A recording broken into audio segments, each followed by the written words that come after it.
Today, in this video, we learn about the types of handlooms. What are the types of handlooms? There are four types of handlooms. Number one, primitive loom. Second, pit loom. Third, frame loom. And fourth one is semi-automatic loom. Next primitive loom का एक आप picture देख पा रहे होंगे जो एक back example है और लूम पे पिक्चर दिया गया है। और second one is vertical loom का एक पिक्चर दिया गया जो ये प्रिमिटिव लूम के कैटेगरी के अंदर आता है। Next primitive loom, it is nothing but a simple hanging frame carrying a reed or without reed in front of weaver's beam. An example is backstrap loom, loin loom, vertical loom, etc. It may be also termed as sleeveless loom. This type of handlooms is very ancient, in the last 5,000 years old. In these type of looms, there is no need extra devices, means the equipment to make cloth, just to require a few bamboo sticks and yarn. इसका मतलब होता है ये जो primitive loom है ये 500 साल पुराना का ज़माने से पहले से भी यूज होते आ रहा है। यही लूम में कोई भी डिवाइस का ज़रूरत नहीं होता है कपड़ा बनाने के लिए। यहाँ पर सिर्फ थोड़ा सा बम्बो स्टिक और धागा चाहिए। First of all, before weaving we make a warp sheet which is made very easy with the two hard bamboo stick according to the requirement of length. Then we make one numbers of heel shaft on the warp. यानी कि आपको ये loom बनाने में दो hard bamboo stick लेना पड़ेगा according to the length एंड उसके ऊपर जो वार्प शीट लगाया जाएगा उसके बाद वहाँ पर एक हिल शाफ्ट बनाना पड़ेगा जो उसी का एक शेडिंग डिवाइसेस बनता है नेक्स्ट प्रोसेस में। तो after making the heald to arrange some pieces of bamboo with the special arrangement to open the warp sheet, एक स्पेशल अरेंजमेंट किया जाता है यानी कि 2-3 तरह का एक बम्बू डिफरेंट साइज का वहाँ लगाया जाता है वो शेडिंग सेट रेज करने के लिए। And we start picking through a bamboo stick, जैसे हम शटल से पिकिंग करते हैं लूम में, तो इस लूम पे प्रिमिटिव लूम पे यानी कि बैक स्ट्रिप लूम के वहाँ पे एक बम्बू शटल होता है जो थोड़ा सा लेंथ में ज़्यादा होता है, जैसे according to our width of the cloth on the primitive loom यानी कि बैक स्ट्रिप लूम में जो विड्थ के हिसाब से। After that we beat the lastly inserted pick with the help of beater, वहाँ पर एक डिवाइस रहता है बीटर, जैसे हमारे हैंडलूम पे रीड रहता है बीट करने के लिए यानी कि स्ले रहता है, स्ले में रीड लगा रहता है, उसी तरह यहाँ पर स्ले तो होता नहीं है, रीड तो होता नहीं है, उसमें एक बीटर होता है जो बम्बू फ्लैट स्टिक से बनाया होता है, तो उसी के हेल्प से वो बीट किया जाता है। ऐसे they are we continue to produce cloth if we need any design on a cloth to require a skilled weaver to lift the warp thread according to design and then inserted an extra web on it.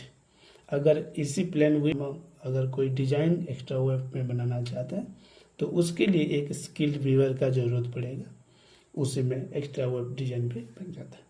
Next, it is mostly seen in northeast India and the very famous product made from this loom मेखला चादर, जो north east India जैसे आसाम मेघालय में उसमें एक famous product है मेखला चादर जो इसी लूम में बनाया जाता है। नेक्स्ट, पिटलूम का आप एक पिक्चर देख पा रहे होंगे जो इसका थ्रू शटल पिटलूम है, तो यहाँ पे शटल बक्स नहीं है, आप देख पा रहे होंगे पिक्चर पे शटल बक्स नहीं है यहाँ पे, और उसका नेक्स्ट हम देख पा रहे होंगे फ्लाई शटल लूम, तो उसी में हम यहाँ पे शटल दिखाया गया है जो कि जो वीवर शटल में फ्लाई करके फ्लाई शटल पिटलूम बोला जाता है, और इसमें जो थ्रू शटल पिटलूम यानी कि हैंड से जो एक शटल होता है उसमें थ्रू करके ये कराया जाता है, तो उसी को थ्रू शटल पिटलूम बनाया जाता है। Next, pit loom, this is also two types, first throw shuttle pit loom and fly shuttle pit loom, जो मैंने आपको पिक्चर दिखा है थ्रू शटल और फ्लाई शटल का। Next, pit loom, pit loom is an ancient loom after the primitive loom, primitive loom के बाद जो हमारा सेकेंड इनोवेशन ऑफ लूम्स है वो हमारा pit loom. In pit loom there is a requirement of pre processing of weaving, pit loom में एक प्री प्रोसेस होता है वीविंग करने से पहले, उसमें कई सारा प्रोसेस होता है जो आगे हमारे नेक्स्ट वीडियो में देखेंगे। such as like that in the warping area there are two types of, one in straight warping, another is that beam warping. तो जो प्री प्रोसेस है उसमें कहा गया है कि दो तरह का होता है, एक होता है हमारा स्ट्रेट वार्पिंग और दूसरा होता है हमारा beam warping. After that drafting, denting and looming and lastly weaving. ये सारा हमारा थोड़ा सा प्री प्रोसेस हुआ. इसके बारे में हम डिटेल से अगले वीडियो में देखेंगे. Now we are moving towards loom setup. In that we require sley holder and a pit to arrange the trader. तो इस लूम को अरेंज करने के लिए जो पिट लूम होता है, हमको पहले एक पीट चाहिए और उसी में ही पीट के साइड पे ही कोई लूम पोस्ट लगा कर, लूम होल्डर या स्ले होल्डर लगा के हम उसको अरेंजमेंट करेंगे. Pit means hole. It is situated at the middle of loom set where the weaver to sit and weave. Pit मतलब ये होता है जो लूम होता है उसी के बीच में एक पीठ होता है. पहले हमने आपको पिक्चर दिखाया था. जो पीठ होता है उससे बैठ के अपना वीविंग करता है. According to the people that the weaver of the pit loom just like a half dead man means that the half body part is at the pit and another half at the above, so that some people said. इसका मतलब है किसी किसी बुन कहना ये है जो आधा पीठ होता है उसमें बॉडी का हाफ पार्ट रहता है और ऊपर हाफ पार्ट रहता है. इसीलिए कुछ लोग बोलते हैं कि ये हाफ डेड मतलब आदमी आधा मरा हुआ बोलते हैं, क्योंकि जो वीवर लोग थोड़ा सा सर्वाइव करके अपना इनकम करते इसलिए. तो छोड़ो वो अलग मैटर है. But these type of pit are better to weave silk fabric. In the term of location, it is very popular and mostly seen in Odisha, Varanasi, and South or some parts of all over India. Next, frame loom. हम देख पा रहे होंगे frame loom का भी दो category होता है. उसमें एक through shuttle frame loom and दूसरा है फ्लाई शटल फ्रेम लूम. एक में क्या होता है, शटल बॉक्स नहीं होता है और दूसरे में शटल वर्क होता है. Next, frame loom. Frame loom, this is also two types. One is through shuttle frame loom and another one is fly shuttle frame loom. Frame loom is invented by John के इन 1733. Frame loom is a loom in which all the complete setup made by a wooden frame installed on the floor.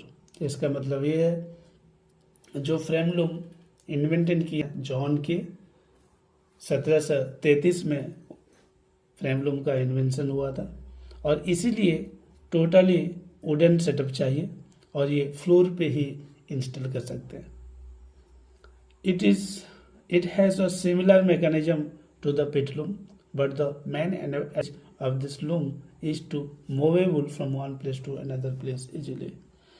ये जो frame loom है पिट loom की तरह ही same mechanism होता है, but इसका और एक एडवांटेज होता है कि ये एक प्लेस से दूसरे प्लेस आप इजीली मूव कर सकते हैं. It has also carried to beam. One is warp beam and another one is cloth beam. It is mostly used in the research and development of handloom products in various offices.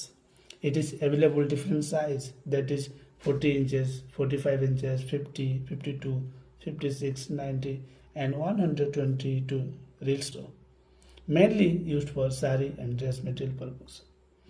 Next हमारा है semi automatic loom. Semi automatic loom का एक best example है Chittaranjan semi automatic loom, जिसका loom का नाम ही चित्तरंजन है. उसका डिस्क्रिप्शन देते हैं. Semi automatic loom. The last types of handlooms are automatic looms. An example is Chittaranjan semi automatic loom. Why is called semi automatic loom handloom? Because of that in its some functions of the looms are automatic and some are manual.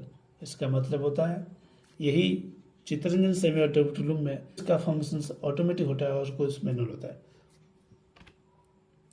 अब beat example is the Chittaranjan semi automatic loom in which there are secondary motions automatic and other are manual. ऐसे Chittaranjan semi automatic handloom में यहाँ पर secondary motion जो हमारा and take up होता है, जो आगे की दूसरे वीडियो में हम उसको डिटेल्स में जानेंगे, तो सेकेंडरी मोशन जो होता है वो इस लूम में ऑटोमेटिक होता है और बाकी जो हमारा प्राइमरी एंड ऑक्सिलरी मोशन होता है हैंडलूम्स में वो इसमें मैनुअल करना पड़ता है। Next we'll discuss next video on what the primary, secondary and tertiary motions of the handlooms.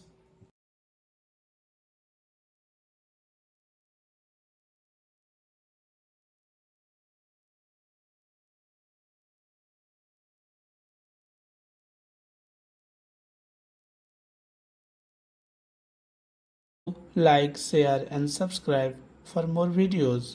Thanks for watching.